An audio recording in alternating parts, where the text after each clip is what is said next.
வணக்கம் நண்பர்களே. கலியுகத்தின் கண்கண்ட தெய்வமாக கருதப்படும் காலபைரவருக்கு நாம் வேண்டிய வரங்களை எந்த பாரபட்சமும் பார்க்காமல் கொடுக்கும் அற்புத சக்தி உண்டு. ஈசனைப் போலவே நல்லவர் யார் கெட்டவர் யார் என்று யோசிக்காமல் தனக்காக தன்னை நினைத்து மனமுருகி வழிபடுபவர்களுக்கு கேட்ட வரத்தை கேட்டபடியே அள்ளி கொடுத்து விடுவார்.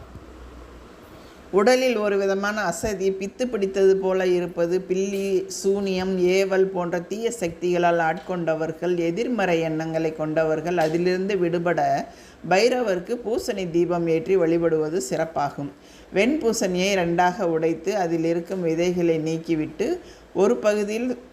ஒரு பாதியில் சுத்தமான நல்லெண்ணெயையும் இன்னொரு பாதியில் பசு நெய்யையும் ஊற்றி வெள்ளை திரியிட்டு தீபம் ஏற்ற வேண்டும். நல்லெண்ணெய் ஊற்றி இருக்கும் பூசணியில் சிகப்பு நிற துணியில் மிளகு திரி போட்டு தீபம் ஏற்றலாம். பசு நெய் இருக்கும் பூசணியில் வெள்ளை துணியில் மிளகுகளை கட்டி